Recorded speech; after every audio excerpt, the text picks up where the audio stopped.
A couple of months back while doom scrolling TikTok, cause I have nothing better to do with my life, I stumbled across several videos talking about a situation revolving around a movie that was recently released. The movie was called Nefarious. The plot revolving around a doctor trying to figure out if the inmate he's interviewing is acting crazy to avoid the death penalty, or if he's actually possessed by a demon. Now the situation is, the people from TikTok have a problem with how Nefarious was reviewed on Rotten Tomatoes. Audience score was really good with a 96%, but the critic score was a staggering 35%. A huge difference right there. Now when it comes to a Rotten Tomatoes score, when in doubt, trust the audience score. Anyways, the TikTokers were saying the critics were supposedly rating the movie poorly and incorrectly because of a liberal political agenda. Well, if you look at what the critics had to say, then you'll see that they're basically saying the same thing. That Nefarious is a movie just to push conservative right-wing propaganda to the masses. I really wasn't sure who was truly coping in this situation, but with the little information that I had, I felt like I understood where both parties were coming from. But I really wanted to find out who was right and who was seething. I had to watch Nefarious for myself, and that's exactly what I did. I sat down on my PC in the middle of the night, got my bag of gummy worms and gummy bears, and watched the whole thing. I went in a little worried and prepared to be disappointed by Nefarious, since it wouldn't be the first time a movie recommended on TikTok turned to be dog shit. But to my relief, I actually enjoyed my time watching Nefarious. Granted, the beginning was giving me a horrible feeling that the movie was gonna be bad, but everything else was pretty great. A shaky liftoff, but it is what it is. Nefarious is listed as a horror movie on Rotten Tomatoes. It's not. Okay, let me tell you right now, it's not. There's not a single scene in this movie that got me crying and pissing my pants. But it is, for the most part, definitely a thriller. And a pretty good one at that. The build-up from the two main characters talking to each other to the climax was rewarding. Now for Nefarious, it was crucial for the movie to have good acting and writing in order for the movie to work. The majority of the film's plot revolves around the doctor and the inmate talking to each other, so if they fucked up the acting and the writing, then Nefarious would be an instant flop. I think the people behind Nefarious knew this and made these two focal points their main priority, and the end product we got was some strong acting and some disturbing dialogue between the two characters. The main thing is the guy playing as the inmate did a great job in playing both roles as the demon and the possessed. You knew who was talking every time there was a change-up. There were some points where I thought the acting was a bit much, but it definitely didn't hinder the watching experience. The writing excelled in the conversation between the doctor and the inmate with what the possessed inmate had to say. There was a lot of stuff to consider and to unpack, which the movie takes its time to unravel it all. Because the entire time, we as the audience are trying to figure out if the inmate is full of bullshit or not. So with the acting, writing, and overall plot of the movie being good, I think that Nefarious is a solid movie that should be watched. But what about that right-wing propaganda that was talked about so much by the critics? Was it really there, or were the critics huffing copium? Well, the least that I can say about that is I kind of see where they were coming from. Firstly, if you take any movie personally, you're bound to get offended. So when the movie was talking about abortion, euthanasia, and the death penalty, in not so savory ways, yeah, people with a liberal viewpoint are going to take it personally if they were to put that level of thinking into Nefarious. I will say though, there was a point in the movie where I felt the conservative was rearing its head into view before being pushed down when the doctor was talking about the world being more diverse and shit. Ironically, that was the first clip that I saw on TikTok, so I was more inclined to believe the critics. But Nefarious is a movie you cannot watch with one clip and understand what's going on. But then again, you can't really do that with any movie. I guess some do better as clips than others, maybe. But the whole point is you'll get a whole other idea of Nefarious than what it's actually trying to do. All in all, I think the critics were coping extremely hard when they were reviewing Nefarious poorly. There is no blatant right-wing propaganda or strong conservative Christian messages to make the masses feel bad. Nefarious is just your run-of-the-mill thriller that does its job at being entertaining. I'd rate the movie a high B on a tier list type thing. It's like high-quality fast food. It doesn't reinvent the wheel, but it's still good-ass food. So yeah, I guess that's the whole video right there. Thanks for watching, and I'll see y'all in the next video. Goodbye. No. I'm not done yet. You see, given my religious upbringing, I might not see what others who grew up differently than me might see. So that could bring up the possibility of me being unconsciously biased about my opinions of Nefarious. So if that were the case, can my opinion be trusted? I wondered about this for a while. How could I go about coming closer to the truth without having my viewpoint tainted? And then it hit me. How about I bring some other people with different backgrounds to come together to watch Nefarious? And that's exactly what I did. I chose 3 people of my choice and got them together in one Discord call. I told them absolutely nothing about the movie. Their only objective is to give me their thoughts about the movie after we were done. This way, they could have their guards lowered down in a sense. The last thing that I want is to tell them this movie is criticized for having conservative propaganda, and then have them look for said supposed propaganda, defeating the entire purpose of this experiment. With all this being said, let's introduce y'alls to today's participants. Grimace! Cooper! So there was this guy, and he had a pumpkin on his head, and he was walking around his house, and, he runs into one of the neighbors, and the neighbor says, well, what happened? What happened? Mark! Fuck it, who's that? As I said, I chose these guys for a reason. I chose Cooper because I know he's got good taste in movies, Grimace because of his religious stance, and Mark because he doesn't really care about the politics or religion. Actually, in regards to politics, they all share the same disinterest in politics since they don't align with the typical left or right mindset. So in my head, I think I have the perfect panel to give me an unbiased opinion on Nefarious. Now then, let's see what they have to say about the movie. Going back and forth between it feels very goofy, it feels very well done. There's all moments where it's like, I'm not sure I would believe this, and other moments are like, yeah, that's believable to me. I think overall it was a very good movie and it was well structured. I wouldn't say that everything about it would be accurate to what I believe. Overall,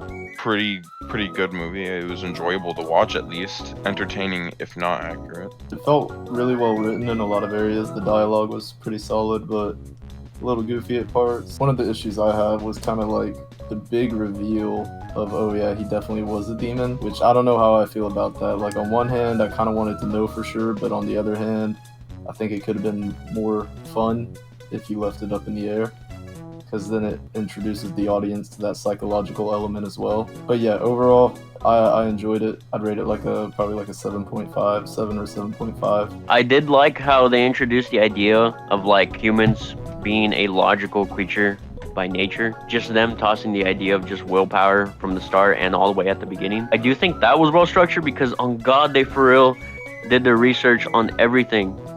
Because like a priest, anyone, an actor could never hit that role that same Brian inmate dude was hitting. But I do think that some of the things were in fact cliche, like when they revealed he was a demon. Okay, everyone saw that coming. Okay, the ending wasn't that good. I kind of expected everything. Oh, he's gonna get possessed. Oh, it's revealed. Whatever. Overall, it did pick up hype, but then it started to drop towards the end, so I'd give it a 6. Seems like they liked the movie even with its flaws. I have to agree with them in regards of the ending. They could have done something differently, but with the direction they chose, it didn't really land. So far, so good though. Nefarious seems to be a good movie. The critics, on the other hand, seem to really believe this movie was hot garbage. Let's see what our panel has to say about the critics' reviews on Nefarious. Nefarious has been inaccurately described as a horror movie. It's a poorly made psychological drama about a death row inmate, with no real scares and too much overacting. As this movie drones on, it becomes preachy propaganda for right-wing beliefs. I think this guy is incredibly biased towards his own beliefs. The movie isn't okay. Maybe it's improperly categorized as a horror movie because I don't think that was a horror movie, but it did succeed in the psychological thriller aspect. I mean, the topic of what it's talking about doesn't really matter. It's a movie. It's people putting their personality, their things into a thing. You're supposed to take yourself out of it. So that's just a very poor criticism. That didn't have anything to do with the movie itself. It just had to do with, I don't think that this is true. That's all that was. Nefarious advertises itself as a possession thriller but pulls a bait and switch to deliver a Christian and conservative propaganda piece. Flannery does his best to elevate what is otherwise a 90-minute sermon on abortion, euthanasia, and the death penalty. What? Again, like, what the fuck? Like, what? These are just people writing these reviews about what they fucking think, and not just putting like everything else aside and just doing it unbiased. Hell no, bruh. I do not agree. I Hell. also don't necessarily think, to add what you're saying about the bias, like, I don't even think it was too biased. I think there was a little bit of bias, but I mean, he did offer up a logical argument for the other side of things. Like, hey, we wanted to rebel because we felt imprisoned. Like, it didn't seem like there was much of a one-sidedness thing. There was a back and forth. I don't know. Maybe the abortion thing I kind of see, but regardless, that doesn't really fucking matter. You're getting hung up on a tiny little 5-minute clip in the movie. It's great that Cooper brought that up, since that's the main reason why I didn't see Nefarious as a propaganda piece for either Christianity or conservatives. If that's truly the case, then that point would have never made it into the film. Devil bad. That's it. Anyways, let's keep listening. While there are moments of intensity in Nefarious, there isn't a moment in the film that feels like cinematic horror, unless you're talking about one of these evangelical haunted houses where demons pop out of the walls to warn the evils of the world. I think that has to be one of the crappiest criticisms ever. 'Cause, okay, I get it again. How are these guys getting hired? I agree with. I'm pretty much agreeing with both Mark and Cooper, right? Definitely, and even the critics say it's not really horror, but it is a psychological thriller. That criticism, I feel like what's coming off with these critics is that they're basing their opinion on the movie purely on their political stance and what some of the movie says, right? I don't think the movie is trying to be preachy about certain views, though it does offer some of those views, right? It brings them up. I think more context as to who made the movie and what their views and beliefs are would give me more insight as to what I think about these critics. But from as I see it, they're too focused on what a Christian's beliefs would be, all right, and obviously demons being involved. The demon is saying all these things about abortion and euthanasia, etc. The thing about this movie is it's meant to be entertaining, right? And one of the things that's entertaining is seeing character interactions. And in that interaction where he's talking about abortion, he's like, oh, abortion's murdering children and shit. What Nefarious is doing is emotionally manipulating James into becoming upset, right? So, regardless of whether or not the demon cares that abortion is evil, let's say abortion is evil, right, in this case, whether or not he cares about it, he's not saying it because that's what he believes, he's saying that because it's to emotionally manipulate James. Skin. Yeah, exactly. What Grimace said right there gave me one of those oh moments. See, when I first watched the movie, when Nefarious was talking about these heated topics, I thought he was saying it as truth, a factual thing, instead of a tactic to try to get under James's skin. The movie even made it a point to remind the audience that the inmate is going to try to manipulate James, like how he's done with so many others that visited him. Some fucking fantastic insight on Grimace's part. But yeah, the panel unanimously agreed that the critics were huffing some heavy copium while writing these reviews. While the group had an overall good experience with the movie, they did have some complaints. I'm still mad about the payphone having a voice number. That's crazy. How did they mess that up? That was genuinely funny. That, like, it took me a second to be like, that's a voicemail on a prison phone. Like, I don't think that happens. I don't think so. Yeah, that's a little bizarre. A lot of the booms and that sort of thing kind of made me think of like, it made me think of stuff like the Vine boom or whatever. Which just like, I thought it was really goofy at the end. Yeah. where they changed that lady's voice to the man voice. Like, we could have gotten it. You could have kept it with the regular woman voice. Yeah. And she could've just kept says this something a replaced. little bit off, like something about Melanie or something like that. Just like a little bit. That would have been a really good psychological thriller aspect too, where it's like a regular person and they say something that could be taken in passing, but given all that we've seen, you have to think that's Nefarious. That would have been better. Yeah. The goofy Yeah. part is when they were like, "Hello, James, did you miss me?" It's like, Hello, James, did you miss me? it's like, that was a bit goofy. As I was, asking y'all questions, a common word kept popping up, which was goofy.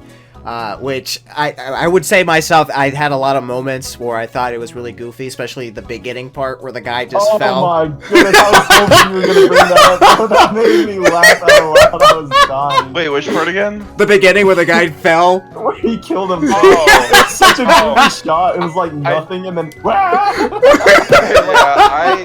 I personally, I was just kind of lying here, not knowing to expect what I was to expect, right? Uh-huh. So I was just sitting here and I was just watching, and I'm kind of like relaxed, kind of like mind is empty, and I saw him fall, and then my immediate reaction was my eyes start bugging out, like, what just happened? Why did this happen?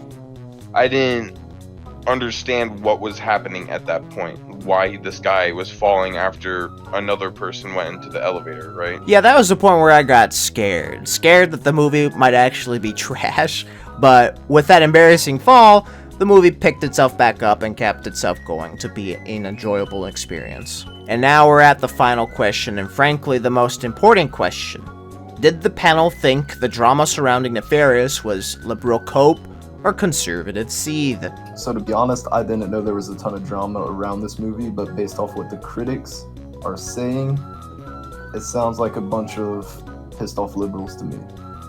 That's all I say. Liberal cope is where I'm at with that. Liberal cope, definitely. I'm like Cooper, I don't know much of the drama around it, but from what the critics are saying, I can easily see it being liberal cope. I don't know. I don't really like to say that kind of shit because I think it's stupid. Just saying. Yes, it is quite a coincidence that it is a lot of based liberals making critiques about this. But I doubt it's just them coping. I think it just managed to find its way towards their group, and then they decided to really take a hold of it. Because I don't think this movie is designed for that group of people, for any group of people. It's just designed as, I guess, like a look into the logical side of people thinking about this movie. With what they had to say, it's safe to say that they not only liked the movie, but also thought the critics were in the wrong. Big time. It just goes to show you, never trust Rotten Tomato critics on anything. Thanks, guys, for doing this with me. But now it's time for the outro, because this vid is already starting to get long.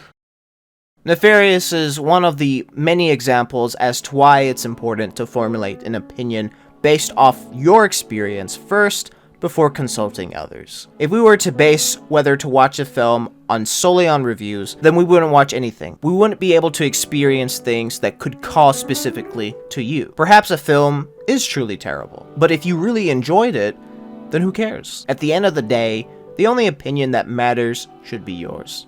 Don't let others ruin it for you, because you might miss out on some great works of art.